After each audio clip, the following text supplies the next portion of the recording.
बिस्मिल्लाहिर्रहमानिर्रहीम। अस्सलाम वालेकुम dear students, welcome back to another video. आज की इस वीडियो में स्टूडेंट्स हम 9th क्लास की मैथमेटिक्स की 4.1 एक्सरसाइज को डिस्कस करेंगे। चलें स्टार्ट करते हैं।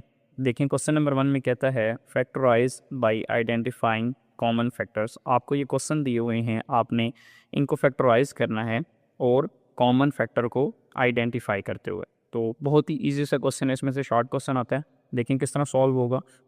फर्स्ट ऑफ ऑल हम इसको फैक्टर्स की शक्ल में लिख लेंगे कि 6 को हम 6x को एज इट इज़ लिखा रहने देते हैं, और ये जो 12 है 12 को हम लिख सकते हैं 6 मल्टीप्लाई बाय 2, 6 2s आर 12। ठीक हो गया बच्चों। अब देखना है कि दो टर्म्स यहाँ पर हमारे पास बन रही हैं, प्लस से पीछे एक टर्म है और प्लस के बाद एक टर्म है। दोनों टर्म्स में क्या चीज़ कॉमन आ रही है, तो आपको नज़र आ रहा है 6 यहाँ भी है, 6 यहाँ पर भी है, तो दोनों में से 6 हम क्या कर सकते हैं, हम कॉमन ले सकते हैं। तो हम यहाँ पर क्या लिखेंगे, हेडिंग दे लेंगे कि कॉमन जो आ रहा है हमारे पास, कॉमन फैक्टर वो कौन सा आ रहा है, वो आ रहा है 6। ठीक हो गया बच्चों। ये जो कॉमन दोनों में सेम आ रहा होगा क्या होगा, कॉमन होगा। क्लियर है। तो हमने लिख लेना common is equal to common factor is equal to 6। अब वो जो कॉमन फैक्टर है उसको हमने क्या ले लेना है, कॉमन ले लेना है दोनों में से। इस यहाँ से प्लस से पीछे वाली वैल्यू से भी और प्लस से आगे वाली वैल्यू से, दोनों में से हमने 6 को क्या कर लेना, बाहर लिख देना है। लिखना एक ही दफ़ा है, कॉमन में कॉमन लेके लिखना एक ही दफ़ा है। क्लियर हो गया बच्चों। अब ये ब्रैकेट लगानी है। अब देखें इस पूरी वैल्यू में से ये 6 बाहर चला गया, यहाँ पर क्या रह गया x, तो यहाँ लिख दें x।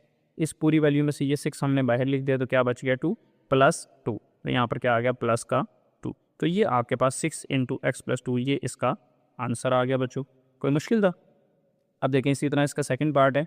सेकंड पार्ट में हम इसको थोड़ा सा सिंप्लीफाई करें अगर हम, तो हमें नज़र आ रहा है 15 क्या होता है, 15 आपके पास 5 के टेबल पे जाता है। तो 5 कितने ज़र 15, 5 3 ज़र 15। ठीक हो गया बच्चों। और y की पावर 2 है तो हम इसको 2 टाइम्स y लिख सकते हैं। y दो दफ़ा आ रहा है, y की पावर 2 है तो y मल्टीप्लाई y।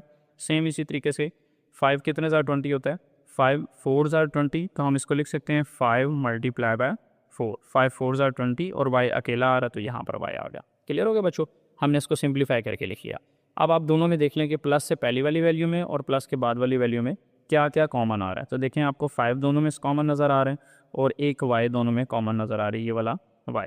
तो हम कॉमन फैक्टर की हेडिंग दे लेते हैं कि हमारे पास जो कॉमन फैक्टर आ रहा है वो कॉमन फैक्टर क्या है, वो कॉमन फैक्टर एक तो 5 आ गया और दूसरा y आ गया। तो हम यहाँ पर लिख देते हैं कि 5y हमारे पास क्या है, कॉमन फैक्टर है। अब हमने इस 5y को इससे और इससे दोनों से हमने बाहर निकाल के लिखना है, तो 5y हम दोनों से बाहर लिख देते हैं। देखें मैंने 5y बाहर लिख दिया, फिर ब्रैकेट लगानी है। अब इस पूरी रकम में से ये 5 और ये y बाहर चला गया, तो हमारे पास क्या रह गया, ये 3y हमारे पास बच गया बच्चों, क्योंकि ये तो बाहर आ गए। तो यहाँ पर ये 3y लिखा रह गया, तो ये 3y as it is plus इसी तरह आ गया। और इस पूरी वैल्यू में से हमने ये 5 और y ये बाहर लिख दिया। देखिए 5 और y, तो यहाँ क्या बच गया, 4 बच गया। यहाँ पर क्या आ गया, ये 4। तो बच्चों ये हमारे पास सिंप्लीफाई होगा, तो ये इसका आंसर आ गया।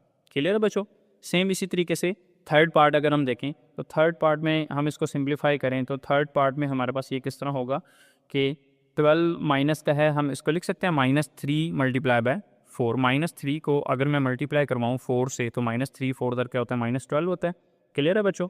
और x की पावर 2 है तो हम x को दो दफ़ा लिख सकते हैं, x और x, क्योंकि 2 आ रही है, x की पावर 2 का मतलब 2x है, तो x एक ये। क्लियर। सेम इस, और ये माइनस का 3x को हमने एज इट इज़ लिख देना है।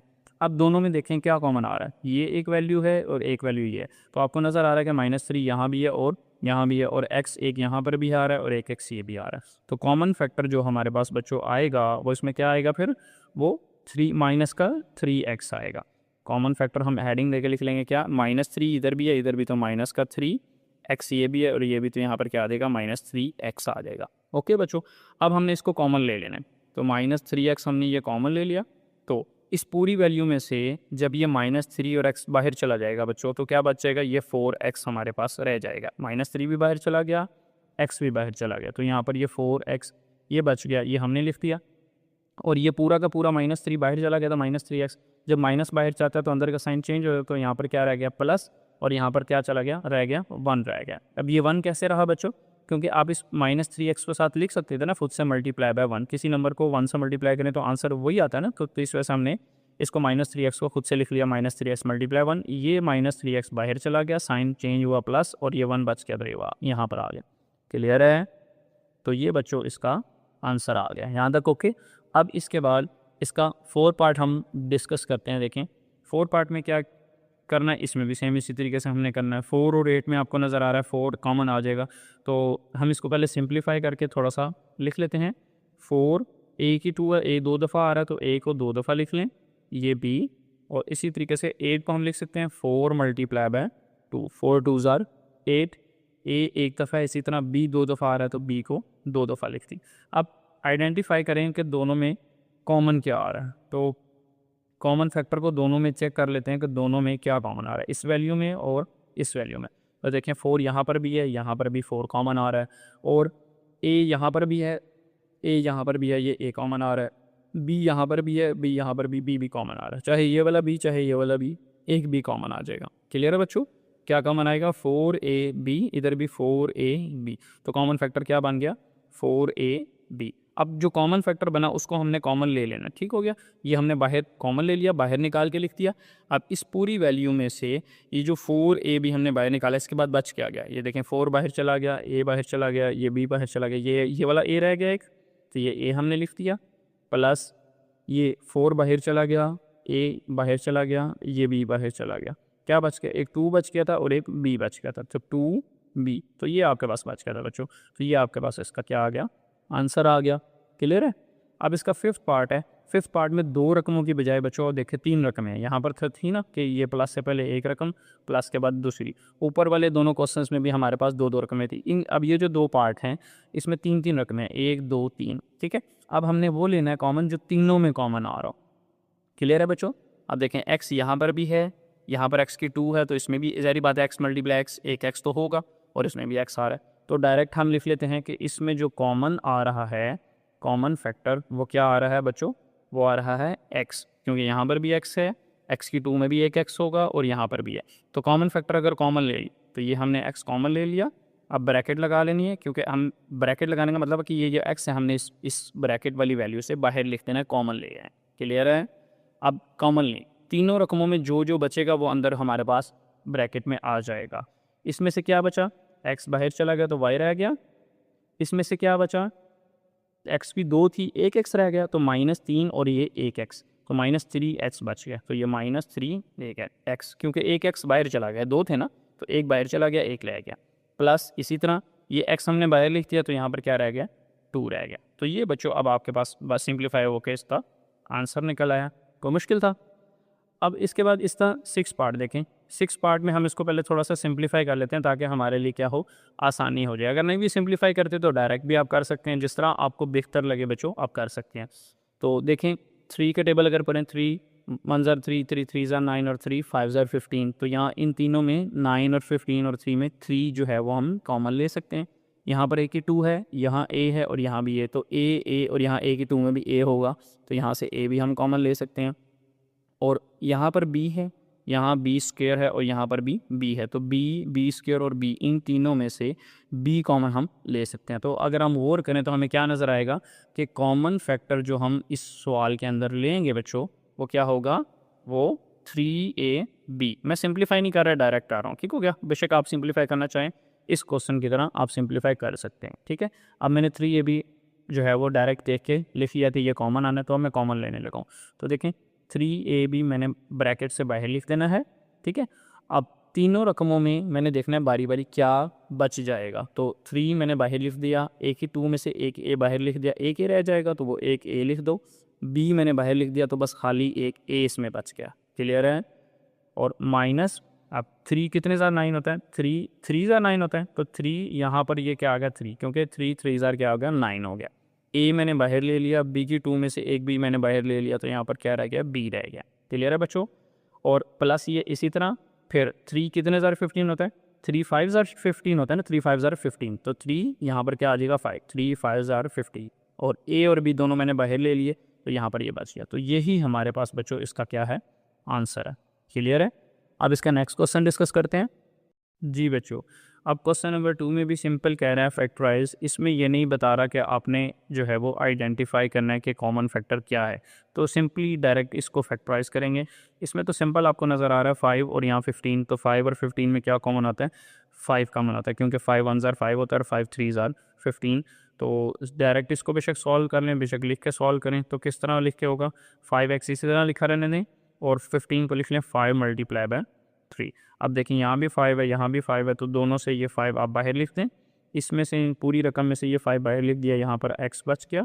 इस पूरी रकम में से ये 5 आपने बाहर लिख दिया, तो प्लस का 3 ये आपके पास बच गया। ये 5 यहाँ से हमसे बाहर आ गए, तो ये x बचा और प्लस का 3, तो ये आपके पास बच्चों इसका क्या आ गया, आंसर आ गया। क्लियर है, ये तो आसान था। अब इसके बाद आ जाते हैं सेकंड पार्ट पे। सेकंड पार्ट में, थर्ड पार्ट में और फोर्थ पार्ट में आपको नज़र आ रहा है बच्चों कि 3 वैल्यूज़ हैं, ठीक है। अब इसमें जो 3 वैल्यूज़ हैं वो पिछले क्वेश्चन की तरह नहीं है, इसमें आपको मिडिल टर्म ब्रेक करनी पड़ेगी, ठीक है। फैक्टराइजेशन का कौन सा मेथड हम यूज़ करेंगे, ब्रेकिंग द मिडल टर्म। तो किस तरह मिडल टर्म ब्रेक होती है उसका मैं आपको तरीका बता देता हूँ कि यहाँ पर जो कांस्टेंट टर्म होती है उसको हम एक्स स्क्वायर के पीछे जो नंबर लिखा होता है उस नंबर से मल्टीप्लाई करते हैं। कोई नंबर नहीं है तो 1, तो 3 को 1 से करा, 3 1 जार 3। अब हम इस 3 1 जार जो 3 आया ना, इसको हम ब्रेक करके चेक करते हैं। तो 3 1 जार 3, तो और 1 1 जार 1, तो 3 और 1 ये 2 नंबर बन गए। तो मिडिल टर्म जो हमने 4 ब्रेक करनी है उसको हमने किन 2 नंबर्स में ब्रेक करना है, 3 और 1 में ब्रेक करना है। तो देखें ये x की 2 को आप एज इट इज़ लिखा रहने दें, x की 2, 4x है इसको हम 3x और 1x में लिख लेंगे, 3x और 1x, और यहाँ जो प्लस का 3 है ये हमारे पास एज इट इज़। यहाँ जो साइन होता है बच्चों वो इन दोनों में से बड़ी वैल्यू के साथ आ जाता है। तो बड़ी वैल्यू 3 है, यहाँ पर क्या आ जाएगा, 3 के साथ प्लस का, बड़ी वैल्यू 3 है यहाँ पर प्लस आ जाएगा क्योंकि यहाँ जो साइन होगा वो इन दोनों में से बड़ी वैल्यू के साथ आएगा। अब मसला रह गया कि यहाँ के साइन का, तो अगर यहाँ पर प्लस होगा बच्चों तो ये दोनों साइन आपने सेम लगाने हैं, और अगर यहाँ पर माइनस होता जो कि इसमें से ही किसी क्वेश्चन में नहीं है, आगे आएंगे, तो फिर यहाँ पर ये दोनों साइन ऑपोजिट होते।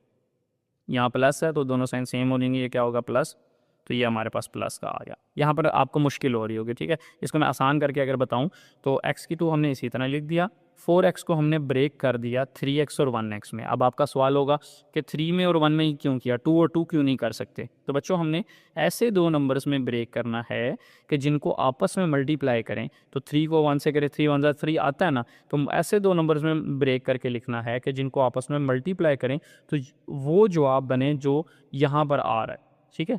इस केस में उस केसेस में जिसमें यहाँ पर 1 होगा, ठीक है। तो 3 1 3, ये 3 बन गया। क्लियर है। अब पहली 2 वैल्यूज़ में से कौन, अब 2 वैल्यूज़ में से अब हमने कॉमन लेना है। पिछले तो हमने तीनों में से इकट्ठा लिया था ना, अब ये 4 वैल्यूज़ हैं, 1 2 3 4, तो 4 में से हम क्या करेंगे, 2 वैल्यूज़ में से कॉमन ले लेंगे, फिर 2 वैल्यूज़ में से कॉमन ले लेंगे। तो x की 2 और यहाँ 3x है, तो इन दोनों में से x कॉमन आ जाएगा बच्चों।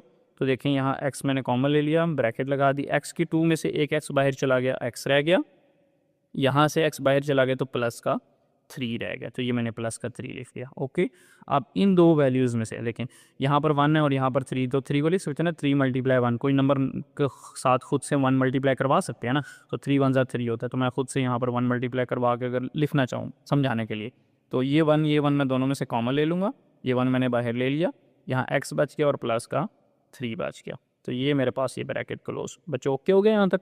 अब प्लस से पीछे बच्चों ये सारी एक रकम है, प्लस से आगे ये सारी एक रकम है। अब इन दोनों रकमों में से बच्चों आपको नज़र आ रहा है ये x + 3 यहाँ भी आ रहा है और यहाँ पर भी आ रहा है, तो दोनों में से x + 3 में अगेन कॉमन ले लेता हूँ। ये x + 3 मैंने दोबारा से बाहर लिख दिया ब्रैकेट के, ये ब्रैकेट से मैंने बाहर लिख दिया x + 3, और यहाँ इस पूरी रकम में क्या बचा आपके पास, ये बाहर चला गया तो x बच गया, और इस पूरी रकम में ये जो पूरी रकम है इसमें से x + 3 बाहर चला गया तो प्लस का 1 बच गया, तो ये आपके पास प्लस का 1, तो ये आपके पास बच्चों इसका क्या निकल आया, आंसर निकल आया। क्लियर है। अब यही क्वेश्चन आपको ज़्यादा, इसी तरह का क्वेश्चन ये है, ये ज़्यादा अच्छे से समझ आएगी क्योंकि पहला क्वेश्चन थोड़ा सा मुश्किल होता है समझना, तो दूसरे में इंशाल्लाह आपको ज़्यादा अच्छी समझ आ जाएगी। तो इसको किस तरह सॉल्व करेंगे देखें, इसमें भी इतना मुश्किल नहीं है। पहले x की 2 को आप इसी तरह लिख लें, ठीक हो गया। 6 को आप ब्रेक करके लिख सकते हैं 4x और 2x में, ठीक हो गया, ये 4x और ये 2x। अब आपका सवाल होगा कि हमने 3 और 3 में क्यों नहीं किया, 3 + 3 भी तो 6 होता है, लेकिन मैंने 4 + 2 किया, 4x और 2x 6 होता है। क्यों, क्योंकि 4 को 2 से मल्टीप्लाई करें तो बच्चों 4 2 ज़ार क्या आता है 8, तो यहाँ पर वो 8 बन रहा है। अगर आप 3 और 3 करते तो 3 3 ज़ार 9, तो वो 8 ना बनता। ओके होगी बात। मतलब ऐसे 2 नंबर्स में मिडिल टर्म को आपने ब्रेक करना है कि जिनको अगर आपस में मल्टीप्लाई करें तो ये कांस्टेंट वाला नंबर बनना चाहिए। ओके, तो 6 को लिख दिया 4x और प्लस का 2x, और यहाँ पर प्लस का 8, ये हमने एज इट इज़ यहाँ पर लिख देना है।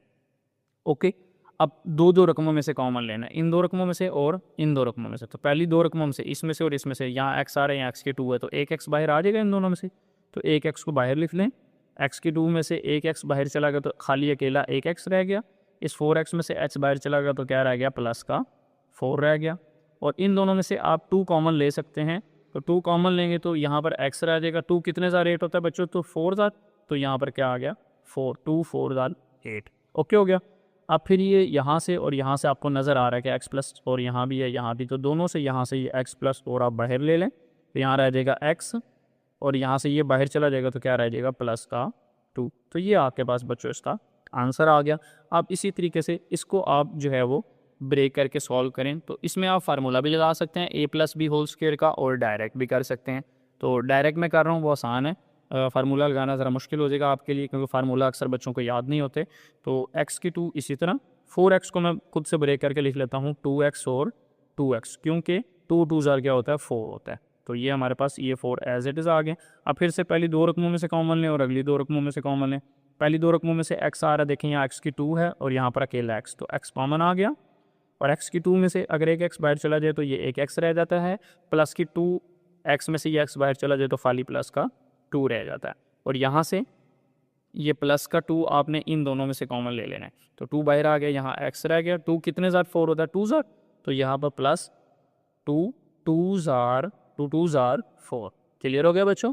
अब x प्लस 2 यहाँ से और यहाँ से ये दो रकमें हैं, प्लस से पीछे एक पूरी रकम ये है, प्लस से आगे एक पूरी रकम ये है। इन दोनों रकमों में से x प्लस 2 यहाँ भी है यहाँ भी, दोनों से आप बाहर निकाल के लिख दें। ये x प्लस 2 बाहर लिख दिया।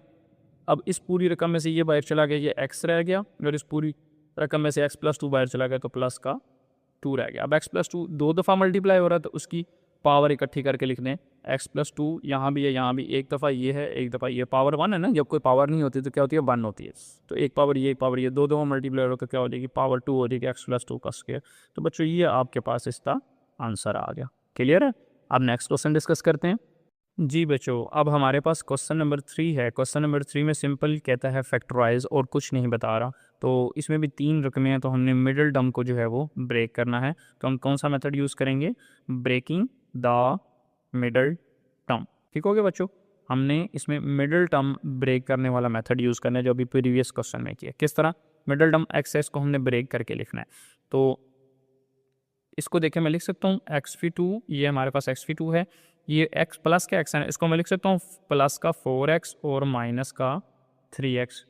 आप कहेंगे कि 4 और 3 में से क्यों माइनस करें, 1 आ रहा, तो आप कहेंगे कि 5 और 4 में से क्यों नहीं आपने किया कि 5 माइनस 4 करें, तब भी तो 1 होता है। तो बच्चों मैंने अभी आपको प्रीवियस क्वेश्चन में बताया कि ऐसे नंबर्स लेने हैं जिनको आपस में मल्टीप्लाई करें तो ये वाला नंबर बने। तो 4 और 3 को मल्टीप्लाई करें तो ये बनता है, और माइनस करें तो ये भी आ रहा है। इसी तरह तो 6 और 2 को 12 भी बनता है, लेकिन 6 माइनस 2 करें तो मिडल में x नहीं आ रहा। क्लियर है।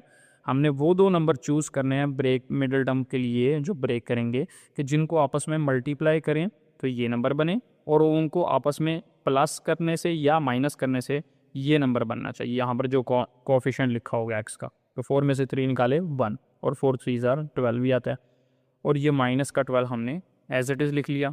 अब बच्चों दो दो वैल्यूज़ में से कॉमन लेते जाओ। पहली दो वैल्यूज़ में से क्या कॉमन आ रहा है आपको पता है, x की 2 और x, यहाँ से x कॉमन आ जाएगा। तो x की 2 में से एक x बाहर चला गया, यहाँ पर x रह गया, यहाँ से x बाहर चला गया तो क्या रह गया, प्लस का 4 रह गया।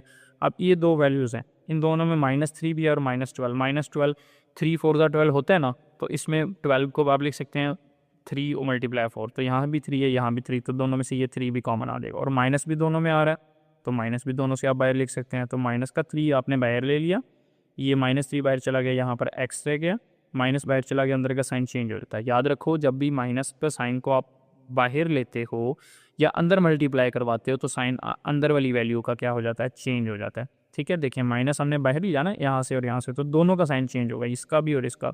x का खुद क्या था, माइनस था, लेकिन जब माइनस बाहर ले लिया तो x के साथ क्या आ गया, प्लस आ गया। कोई साइन ना हो प्लस होता है ना, तो ये प्लस आ गया। 12 के साथ यहाँ माइनस था तो साइन चेंज हो गया, क्या हो गया, प्लस। अब 3 कितने ज़ार 12 होता है, 3 4 ज़ार, यहाँ पर क्या आ गया, 4 आ गया। ये बात समझ आ गई बच्चों। अब ये x प्लस 4 यहाँ भी है, इस वैल्यू में भी है, तो x प्लस 4 दोनों से आप क्या ले लो, बाहर ले लो। तो x प्लस 4 जब आप बाहर लोगे तो इस पूरी वैल्यू में से x प्लस 4 बाहर आ गया, x रह गया, ब्रैकेट में x आ गया। इस पूरी वैल्यू में से ये बाहर लिख दिया आपने एक्स प्लस 4 यहाँ से बाहर लिख दिया और ये -3 बचा तो ये -3 यहाँ पर आ गया। तो ये आपके पास बच्चों इसका क्या निकल आया, आंसर निकल आया। क्लियर। अब इसका सेकंड पार्ट देखें। सेकंड पार्ट में मैं आपके पास क्या अगर ब्रेक करूं तो सेकंड पार्ट में कौन से दो फैक्टर ब्रेक हो सकते हैं? 7 को किन दो फैक्टर्स में कर सकते हैं? 5 और 2 में, क्योंकि 5 2 क्या होता है 10 भी बनता है और 5 + 2 करें तो 7 भी आ जाता है। क्लियर है। तो यहाँ पर मैं 7 को क्या कर दूंगा, प्लस का 5x कर दूंगा और प्लस का 2x कर दूंगा, क्योंकि 5 प्लस प्लस प्लस 5 और 2 7 और 5 2 10। ओके। और यहाँ पर ये क्या आ गया 10 इसी तरह आ गया। अब फिर से पहली दो वैल्यू में से और अगली दो वैल्यू में से कॉमन ले लें। पहली दो वैल्यू में से x कॉमन आ रहा है, x की 2 में से x बाहर चला गया, x रह गया, यहाँ से x बाहर चला गया, प्लस का 5 रह गया। और इन दोनों में से ये 2 कॉमन आता है, क्योंकि 2 5 10 भी होता है। तो x पहली 2 में से, इन दोनों में से पहली वैल्यू में से ये 2 बाहर आ गया, यहाँ x रह गया, प्लस 2 कितने 10 होता है 5 तो 2 5 10। तो ये हाल है। यहाँ तक ओके हो गया बच्चों। ये x + 5 अब x + 5 दोनों से अगेन बाहर ले लें तो x + 5 बाहर आ जाएगा, तो यहाँ पर x रह जाएगा और ये प्लस का 2 रह जाएगा। तो ये ब्रैकेट में लिखने x प्लस, किस तरह किया, ये पूरी वैल्यू में से x + 5 बाहर लिख दिया, x बच गया, ये पूरी वैल्यू में से x + 5 बाहर लिख दिया तो ये प्लस का 2 बच गया। क्लियर है। ये आपके पास बच्चों इसका आंसर आ गया। अब इसका नेक्स्ट पार्ट देखते हैं। तो देखें ये थर्ड पार्ट है। थर्ड पार्ट में भी हम किस तरीके से सॉल्व करेंगे। x के 2 को इसी तरह लिखा रहना, अब मिडिल टर्म 6 है, 6 को ब्रेक करना है। तो 4 और 2 6 होते हैं ना, और 4 2 8 भी बनता है। तो यहाँ पर हम क्या कर लेंगे 4 और 2x लिख देंगे, ठीक है। लेकिन यहाँ माइनस है तो ये माइनस का 4x आ जाएगा और यहाँ भी क्या आ जाएगा माइनस का 2x, क्योंकि माइनस माइनस प्लस हो जाते हैं। तो 4 और 2 जमा करें 6 आ जाता है। क्लियर। और ये प्लस का 8 ये हमने एज इट इज़ लिख देना है। ओके हो गया बच्चों। अब पहली दो वैल्यू में से और अगेन अगली दो वैल्यू में से हम क्या ले लेंगे, कॉमन ले लेंगे। इस पहली दो में से x कॉमन आ रहा है, x बाहर लिख दें, x की 2 में से एक x बाहर चला गया, x रह गया, यहाँ से x बाहर चला गया तो माइनस का 4 बच गया। और इन दोनों वैल्यू में से ये -2 बाहर ले लें, -2 और 8 में 2 4 8 2 होता है ना 8 के अंदर, 2 × 4 अगर लिखें तो 2 बाहर आ गए, माइनस भी आपने बाहर ले लेना है।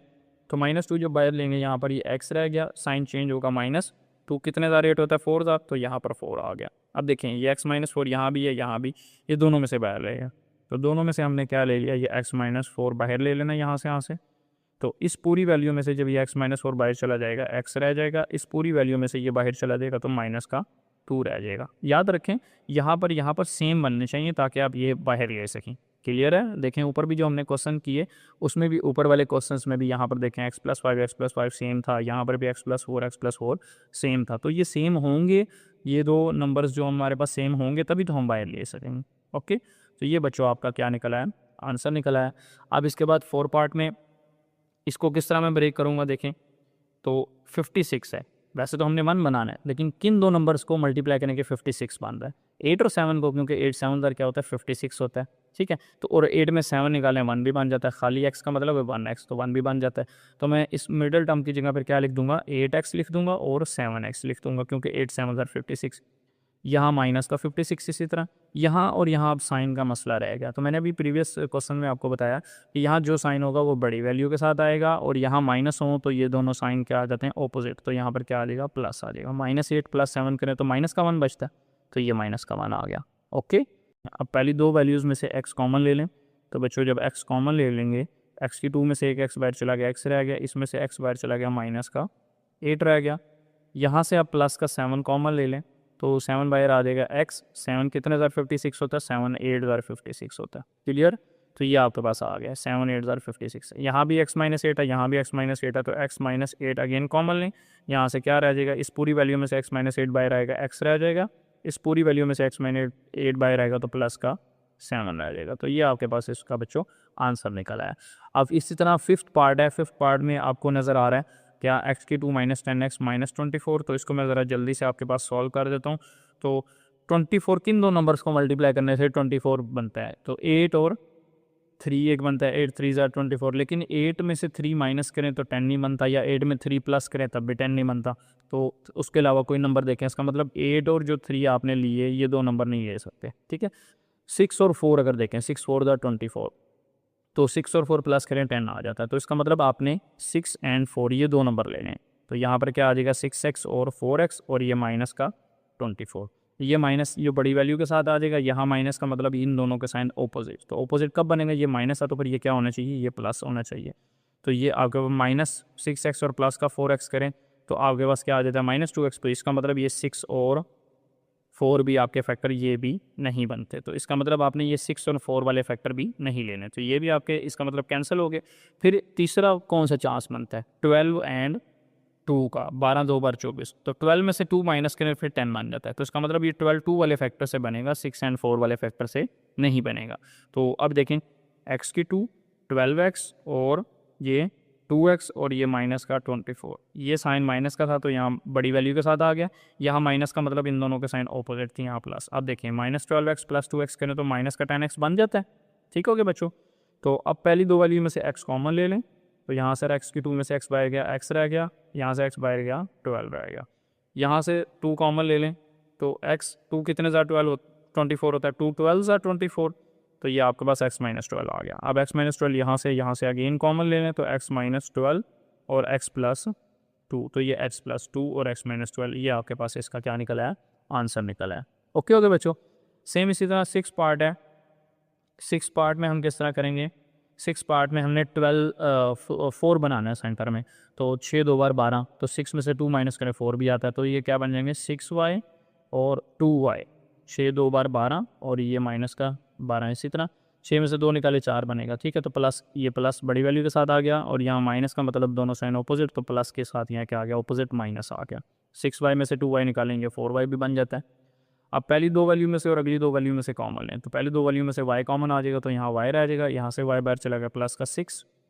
इन दो वैल्यू में से -2 कॉमन लें, -2 कॉमन लेंगे तो यहाँ पर क्या बच गया y, माइनस बाहर चला गया, साइन चेंज, 2 कितने ज़ा 12, 2 6 ज़ा 12, तो ये 6 आ गया। y प्लस 6 यहाँ भी दोनों में से कॉमन ले लें, y प्लस 6 और ये y माइनस 2 ये बच गया। y प्लस 6 यहाँ से जब कॉमन आएगा फिर बच्चों y बच जाएगा, और यहाँ से जब ये y प्लस 6 पूरा का पूरा बाहर ले लेंगे तो ये माइनस का 2 बचेगा, तो ये -2 आ जाएगा। ओके, तो ये बच्चों आपके पास आंसर आ गया। अब लास्ट दो पार्ट हमारे रह गए हैं, वो किस तरह होंगे देखें। ये y के 2 इसी तरह 13y बनाना है, तो किस किस को मल्टीप्लाई करें कि बच्चों आपके पास 13 बनता है। तो देखें 6 6 ज़ार 36 होता है, लेकिन 6 और 6 जमा करें तो 13 नहीं बनता। उसके बाद और कौन सा हो सकता है, 12 जो 12 36, 12 ज़रबे 3, 12 मल्टीप्लाई 3, 12 को 3 से मल्टीप्लाई करें तो 36 बनता है, लेकिन 12 और 3 आपस में 13 नहीं बनते। उसके बाद और कौन से हो सकते हैं, 9 को 4 से मल्टीप्लाई करें, 9 4 बार 36, तो 9 को 4 में जमा करें तो 13 भी बनता है। तो इसका मतलब हम ये वाले फैक्टर चूज़ करेंगे 9 और 4 वाले। तो यहाँ पर 9y और ये 4y, तरतीब आगे पीछे हो सकती है, बेशक आप 4y को पहले लिखें 9y को बाद में लिखें, कोई फ़र्क नहीं पड़ता। और ये आपके पास प्लस का 36। अब यहाँ पर साइन है तो वो बड़ी वैल्यू के साथ आ जाएगा, और यहाँ प्लस था तो दोनों साइन हमने क्या लेने थे, सेम लेने थे। प्रीवियस क्वेश्चन में देखें यहाँ पर माइनस था, ये 12 के साथ माइनस था, तो दोनों साइन हम ऑपोजिट लेते हैं, ये ऑपोजिट एक दूसरे के ऑपोजिट, और यहाँ अगर प्लस हो तो ये दोनों साइन हम क्या ले लेते हैं, सेम लेते हैं। ये रूल है, याद रखना है। तो +9 और +4, प्लस का 13 और प्लस का 36 एज इट इज़। अब सॉल्व करेंगे पहली दो वैल्यू में से और अगली दो वैल्यू। पहली दो वैल्यू में से y कॉमन ले लें, तो y की 2 में से एक बाहर चला गया तो y रह गया, 9y में से y बाहर चला गया तो क्या रह गया, 9 रह गया। इन दोनों में से 4 कॉमन ले, प्लस का 4 बाहर आएगा, 9y रह जाएगा खाली। 4 कितने ज़ार 36 होता है, 9 ज़ार 4, 9 ज़ार 36, तो यहाँ पर क्या आ गया 9। ये y प्लस 9 यहाँ से अगेन कॉमन ले लें, y प्लस 9, तो आपके पास क्या बचेगा, y बच जाएगा ये, और ये प्लस का 4 बच जाएगा। किस तरह, ये पूरी वैल्यू में से ये बाहर आ गया, y रह गया, इस पूरी वैल्यू में से y प्लस 9 बाहर आया तो ये प्लस का 4, तो ये आंसर आ गया। ओके बच्चों, और आज की इस वीडियो का लास्ट पार्ट जो है वो क्या है, वो x की 2 माइनस एक्स माइनस 2। तो इसको किस तरह सॉल्व करेंगे, ये x की 2 मिडिल टर्म 1 बनानी है, और ऐसे दो नंबर जिनको मल्टीप्लाई करने से 2 बने, तो वो ऑब्वियसली 2 1 ज़ा 2 होता है, तो 2 1 ज़ा 2 भी बन गया, और 2 में से 1 निकाले 1 भी आ जाता है, तो ये क्या आ जाएगा 2x और 1x आ गया। 2 के साथ भी x लगा देना, 1 के साथ भी x, और ये माइनस का 2। क्लियर। अब साइन लगाना है, यहाँ जो साइन है वो बड़ी वैल्यू के साथ आ गया, यहाँ माइनस का मतलब ये दोनों साइन ऑपोजिट, तो माइनस का ऑपोजिट क्या होता है, प्लस। अब पहली दो वैल्यू में से और अगली दो वैल्यू में से कॉमन लें, पहली दो में से x कॉमन आ जाएगा, तो x कॉमन चला गया x, और ये यहाँ से x बाहर चला गया माइनस का 2। यहाँ से इन दोनों में से 1 कॉमन आ सकता है, तो 1 बाहर आ गया, तो x 1 2 ज़ार 2 होता है, तो 1 2 ज़ार ये 2। क्लियर है, 1 बाहर आ गया, एक्स इसी तरह 1 कितने ज़ार 2 होता है, 1 2 ज़ार एक्स माइनस 2, यहाँ भी दोनों से, इस पूरी वैल्यू में से इस पूरी वैल्यू में से ये एक्स माइनस 2 बाहर ले लें, एक्स माइनस 2 बाहर आ गया तो एक्स बच गया इसमें, और इसमें से जब ये बाहर चला गया तो प्लस का 1 बच गया। तो ये आपके पास बच्चों आंसर आ गया। तो आज के लिए इतना ही, मिलते हैं नेक्स्ट वीडियो के अंदर, तब तक के लिए अल्लाह हाफिज़।